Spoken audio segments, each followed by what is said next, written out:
नमस्कार, आप देख रहे हैं न्यूज़ वन इंडिया और मैं हूं आपके साथ ऋतु तोमर। बुलेटिन की शुरुआत करते हैं मुजफ्फरनगर की खबर के साथ, जहां पर राष्ट्रीय लोकदल की महापंचायत जारी है। महापंचायत को खाप चौधरियों का समर्थन भी प्राप्त हुआ है।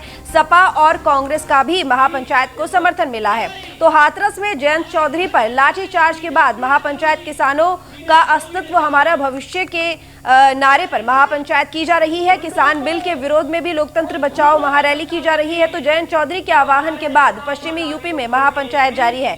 जिले में धारा 144 के बावजूद भी रालोद की महापंचायत की जा रही है। सरकार और प्रशासन से आर पार के मूड में है रालोद नेता। तो महावीर चौक के जीआईसी इंटर कॉलेज के मैदान में ये महापंचायत की जा रही है। हालांकि आपको बता दें कि जनपद में प्रशासन ने धारा 144 लगा रखी है, उसके बावजूद भी ये महापंचायत की जा रही है।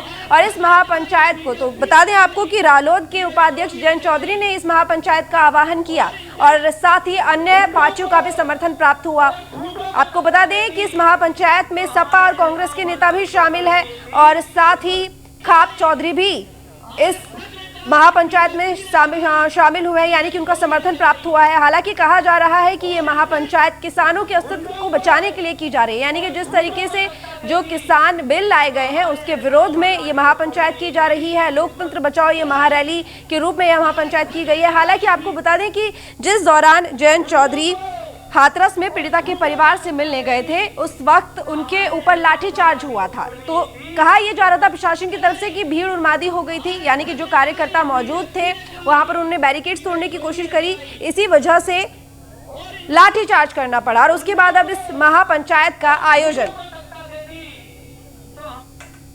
लोकतंत्र बचाओ कार्यक्रम में पार्टी की तरफ से हम अपने सभी पार्टी के साथियों के साथ जा रहे हैं और जो उनके कार्यक्रम उस कार्यक्रम का समर्थन करने जा रहे हैं माननीय अखिलेश यादव जी की ओर से। और जो घटना हुई है हाथरस में चौधरी साहब के साथ, उसकी जितनी निंदा की जाए उतनी कम है। इस प्रदेश की सरकार ने किसान बर्बाद कर दिया है, नौजवानों को बेरोजगार कर दिया है, बहन बेटियां सुरक्षित नहीं हैं, पूरे देश और प्रदेश के अंदर हाहाकार है। इसलिए समाजवादी लोग अब सड़कों पे आ चुके हैं। लोकतंत्र बचाओ कार्यक्रम में पार्टी की तरफ से हम अपने सभी पार्टी के साथियों के साथ जा रहे हैं।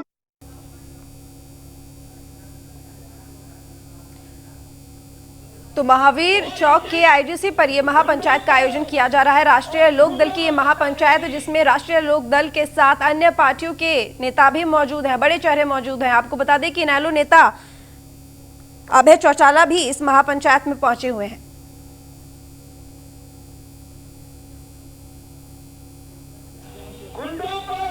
तो दो तस्वीरें इस वक्त आप अपनी टीवी स्क्रीन पर देख रहे हैं। पहली तस्वीर है जयंत चौधरी पर जब लाठीचार्ज हुआ था, दूसरी तस्वीर है जो मुजफ्फरनगर में आज महापंचायत की जा रही है। तो ये जो पहली तस्वीर है ये आधार है इस महापंचायत का।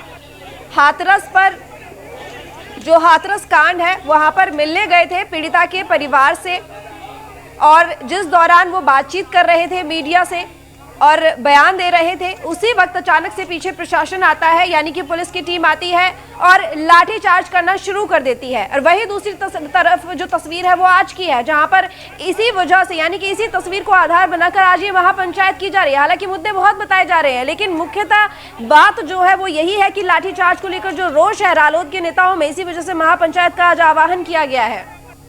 तो सचिन जौहरी हमारे साथ जुड़े हुए हैं, हमारे संवाददाता, जो कि आज आपको बता दें कि मुजफ्फरनगर में महापंचायत पर पहुंचे हुए हैं और उनसे जानकारी लेते हैं कि क्या कुछ इस वक्त कार्रवाई चल रही है, क्या कुछ कहा जा रहा है। तो सचिन, इस वक्त आप वहां मौजूद हैं, आपसे जानना चाहेंगे इस वक्त की स्थिति।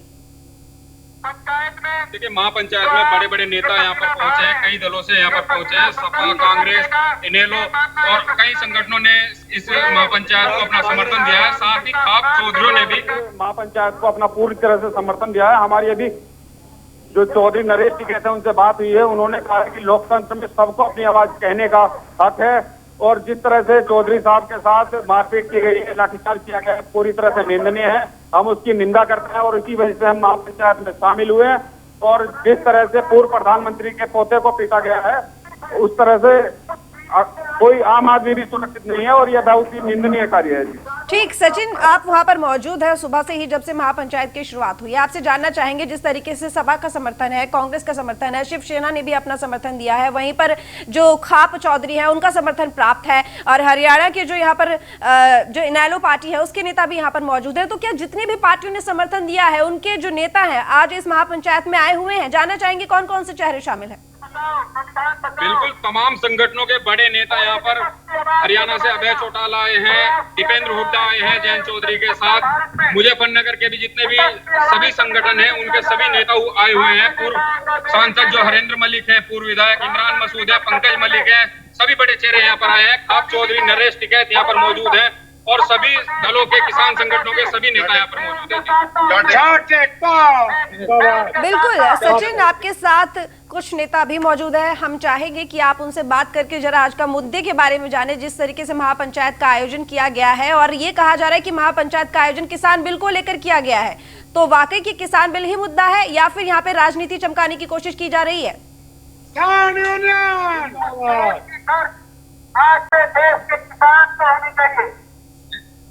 सचिन, आपको हमारी आवाज मिल पा रही है?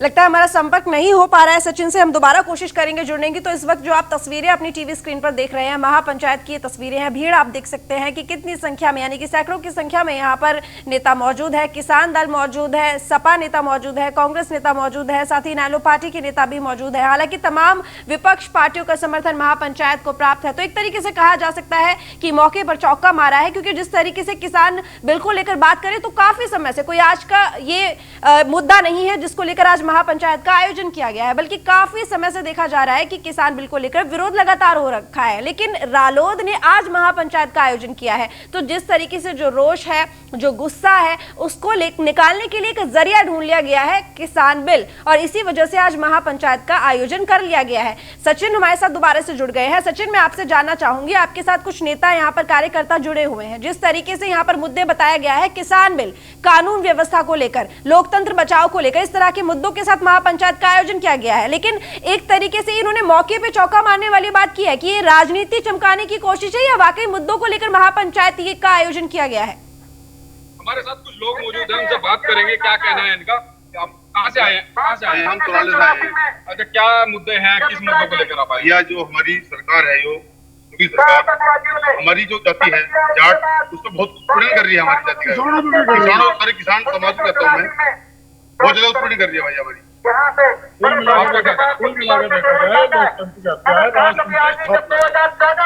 ठीक है, आप इसे ऐसे कह सकते हैं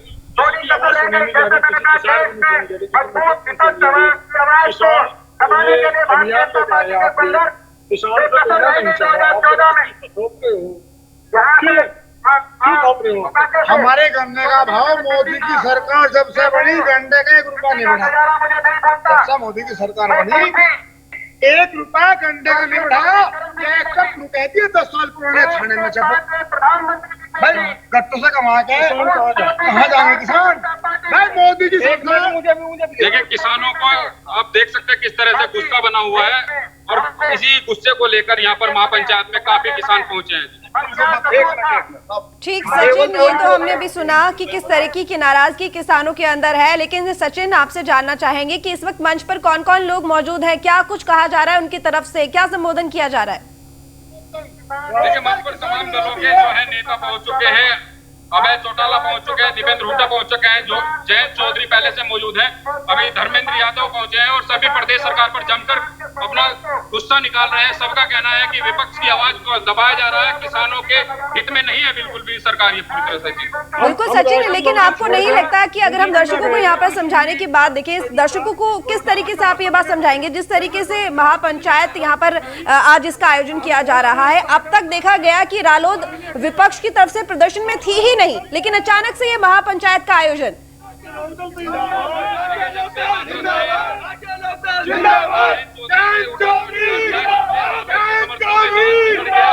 जबरदस्त गुस्सा इन लोगों में देखा जा रहा है, और इनका कहना है कि हमारे नेता के साथ सचिन, आपकी आवाज हम तक नहीं पहुंच पा रही है, बहुत ज्यादा शोर है, और हम दोबारा आपके पास जरूर लौटेंगे। तो फिलहाल यहाँ पर आपको सीधा दिखाते हैं, लाइव तस्वीरें आप देख रहे हैं, महापंचायत की तस्वीरें हैं और सैकड़ों की तादाद में किसान मौजूद है, नेता मौजूद है, विपक्ष पार्टियां जितनी भी हैं सभी को समर्थन प्राप्त आज इस रालोद की महापंचायत को। आपको बता दें कि राष्ट्रीय लोकदल के उपाध्यक्ष जयंत चौधरी ने आह्वान किया महापंचायत का। वजह रही ये कि किसान बिल को लेकर और जो भी यहाँ पर जनता विरोधी नीतियां सरकार लागू करती है वो होगी और लोकतंत्र बचाओ को लेकर मुद्दा बनाया गया, जिसकी वजह से महापंचायत का ये आयोजन किया गया। हालांकि आपको बता दें कि जनपद में धारा 144 लागू है और इस तरह की कोई भी आयोजन नहीं हो सकता है, लेकिन उसके बावजूद इस महापंचायत का आयोजन किया गया है। वहीं सरकार को लेकर एक गुस्सा भी है, प्रशासन के प्रति एक गुस्सा भी है रालोद नेताओं में। शायद यही वजह है कि आज महापंचायत का आयोजन किया गया है। पर आईएनएलडी अध्यक्ष और हरियाणा से विधायक अभय चौटाला का बयान। जयंत चौधरी पर हुए लाठीचार्ज की अभय चौटाला ने निंदा की है। पशुओं की तरह की गई लाठीचार्ज और लाठीचार्ज के दोषी अधिकारियों पर कार्रवाई की मांग की गई है। मुजफ्फरनगर महापंचायत में जाते समय अभय चौटाला ने ये बयान दिया है, कहा है कि नहीं तो यूपी, हरियाणा, राजस्थान और पंजाब में प्रदर्शन होंगे। यूपी सरकार और केंद्र सरकार के खिलाफ प्रदर्शन किया जाएगा। तो आपको बता दें, आईएनएलडी नेता अभय चौटाला जिन्होंने ये बयान दिया है, तो मुजफ्फरनगर में आयोजित महापंचायत में वो पहुंचे हुए हैं जिस वक्त उन्होंने ये बयान दिया और उसमें उन्होंने कहा है कि जयंत चौधरी पर हुए लाठीचार्ज की निंदा करते हुए उन्होंने कहा कि पशुओं की तरह लाठीचार्ज किया गया। लाठीचार्ज के दोषी अधिकारियों पर कार्रवाई की मांग उन्होंने की है और साथ ही आपको बता दें कि उन्होंने ये भी कहा कि नहीं तो यूपी, हरियाणा और राजस्थान और पंजाब में प्रदर्शन होगा। तो यूपी सरकार और केंद्र सरकार के खिलाफ प्रदर्शन किया जाएगा, हरियाणा में, राजस्थान में, यूपी में और पंजाब में। तो चलिए आपको सुनाते हैं क्या कुछ कहा उन्होंने। जिस ढंग से उत्तर प्रदेश की पुलिस ने एक दलित की बेटी के साथ जिस दरिंदगी के साथ बलात्कार हुआ, जैसे उसको बाद में हाथ पैर तोड़ दिए, जीभ काट दी और मरने के बाद जहाँ सरकार की जिम्मेवारी बनती थी कि उन दरिंदों के खिलाफ सख्त कार्रवाई करनी चाहिए थी, बजाय उनके खिलाफ कार्रवाई करने के उसकी डेड बॉडी को रात को उसके घर से ज़बरदस्ती निकाल करके और उन्होंने उसका दाह संस्कार कर दिया। जब राजनीतिक लोग अपनी तरफ से उनके घर सहानुभूति प्रकट करने जा रहे थे तो उनको ऐसे रोका जा रहा था जैसे वो कोई उग्रवादी किसी दूसरी जगह पे जाके हमला कर। लाठीचार्ज के विरोध में आपा खो बैठे आरएलडी कार्यकर्ता। लाठीचार्ज के विरोध में पीएम मोदी और सीएम योगी को धमकी दे दी है। तो जयंत चौधरी पर लाठीचार्ज का कर रहे थे विरोध और बड़ौद के दिल्ली सहारनपुर रोड पर प्रदर्शन कर रहे थे, जिस दौरान सीएम योगी और पीएम मोदी को धमकी तक दे डाली। तो विरोध करते वक्त आरएलडी के कार्यकर्ता अपना आपा खो बैठे। बागपत से तस्वीरें आपको दिखा रहे हैं जहां पर लाठीचार्ज के विरोध में प्रदर्शन किया जा रहा था राष्ट्रीय लोकदल की तरफ से और वहीं पर एक कार्यकर्ता संबोधित करते करते इस प्रदर्शन के दौरान अपना आपा खो बैठे। और साथ ही आपको बता दें कि पीएम मोदी और सीएम योगी तक को धमकी उन्होंने इस प्रदर्शन के दौरान दे डाली। तो जयंत चौधरी पर लाठीचार्ज का विरोध कर रहे थे। बड़ौद के दिल्ली सहारनपुर रोड पर यह प्रदर्शन हो रहा था और उसी वक्त एक कार्यकर्ता ने पीएम मोदी और सीएम योगी को धमकी तक अपने इस संबोधन में दे डाली, जिसकी तस्वीरें हम आपको इस वक्त दिखा रहे हैं। हालांकि आपको बता दें कि लाठीचार्ज को लेकर रोष इतना है कि आज महापंचायत का भी आयोजन किया गया है मुजफ्फरनगर में और ये बड़ौद की तस्वीरें हम आपको दिखा रहे हैं, बागपत की तस्वीरें हैं जहां पर लाठीचार्ज के विरोध में राष्ट्रीय लोकदल के कार्यकर्ता प्रदर्शन कर रहे थे और उसी दौरान एक कार्यकर्ता उठा और संबोधित करने लगा प्रदर्शन के दौरान सभी कार्यकर्ताओं को और तभी पीएम मोदी और सीएम योगी के विरोध में कुछ बातें, कुछ आपत्तिजनक बातें कही गई, धमकी दी गई। मेरे भाई एक हो जाओ, नरेंद्र मोदी और योगी का सर लेकर तुम्हारे सामने पेश कर दूंगा।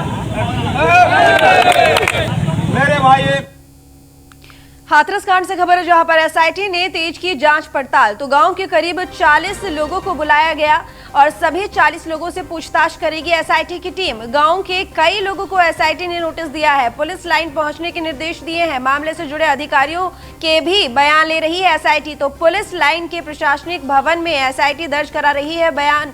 आपको बता दें कि 40 लोगों को समन दिया गया है, नोटिस दिया गया है। 40 लोगों का, गाँव के करीब 40 लोगों को बुलाया गया है बयान के लिए। आपको बता दें कि इस पूरे मामले की जांच अभी भी एसआईटी के हाथों में ही है। एसआईटी इस मामले की जांच कर रही है, लगातार बयान लेकर इस मामले की जांच आगे बढ़ाई जा रही है। हालांकि आपको बता दें कि हाथरस गांव में कई बार पहुंची, जहां पर पीड़िता के परिवार का भी बयान लिया गया, पूरे सीन का रिक्रिएशन किया गया, साथ ही वो स्थल जहां पर अपराध हुआ था उसकी जांच भी की जाए। और अब आपको बता दें कि इस जांच को तेज कर दिया गया है और गांव के करीब 40 लोगों को बुलाया गया है पूछताछ के लिए, बयान के लिए। तो सभी 40 लोगों से पूछताछ करेगी एसआईटी की टीम।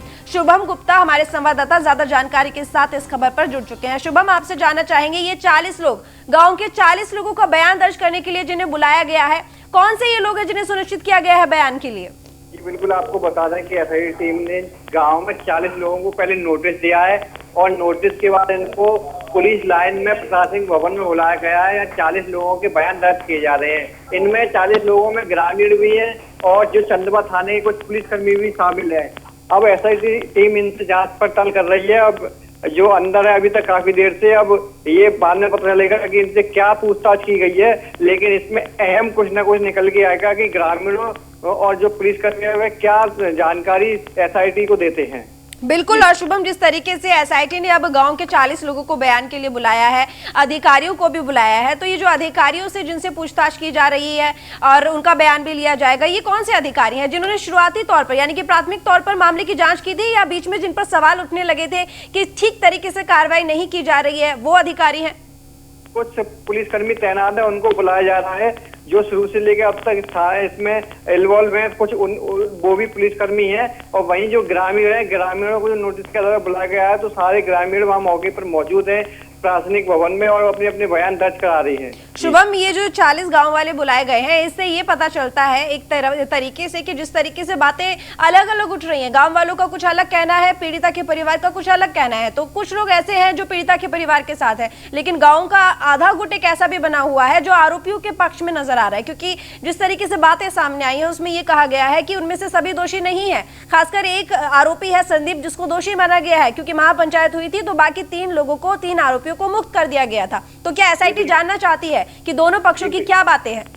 जी बिल्कुल, आपको बता दें कि एसआईटी टीम को पहले 7 दिन का समय मिला था, लेकिन जब उसने एसआईटी ने 10 दिन का समय मांगा, जब 10 दिन के समय में अब यही जांच पड़ताल कर रही है, क्योंकि एक मामला खुलकर आया था कि पहले तो सभी एक पक्ष एक राय होकर सब लोग कह रहे थे कि 4 लोग आरोपी हैं, लेकिन जब गांव के लोगों ने जगह जगह पंचायत की, महापंचायत हुई, तो वहां पर जो पंचायत हुई उसमें एक ही निर्णय निकल के आया कि 3 लोग जो है वो निर्दोष है, ऐसा ग्रामीणों का कहना है। काफी ग्रामीण अच्छी संख्या में एकत्रित होते हैं, कई बार कहते हैं कि नारे भी लग रहे हैं कि निर्दोष को जेल ना जाए और दोषी को बच ना पाए। ग्रामीणों का ये भी कहना है कि हम पीड़िता के साथ हैं, पीड़िता को न्याय मिलना चाहिए, लेकिन निर्दोष को भी फंसना नहीं चाहिए। तो कहीं ना कहीं जो ग्रामीण है वह भी अब इस बात की गवाही देंगे कि वो किस तरह से एसआईटी टीम अब उनसे इस तरह से सवाल कर रही है कि मैं उनको बताएंगे कि किस तरह से आप लोग 3 लोगों को निर्दोष बता रहे हैं। तो उन्हीं सब बिंदुओं पर चर्चा कर रही है एसआईटी और उनसे पूछताछ कर रही है। जी ठीक शुभम, तमाम जानकारी के लिए आपका बहुत धन्यवाद। तो एसआईटी की टीम ने गांव के करीब 40 लोगों को बुलाया है बयान के लिए। तो पुलिस लाइन के प्रशासनिक भवन में एसआईटी की टीम ये बयान दर्ज करा रही है। गांव के 40 लोगों को बुलाया गया है बयान देने के लिए। तो फिलहाल इस बुलेटिन में इतना ही। देश और दुनिया की तमाम खबरों के लिए देखते रहिए न्यूज़ वन इंडिया।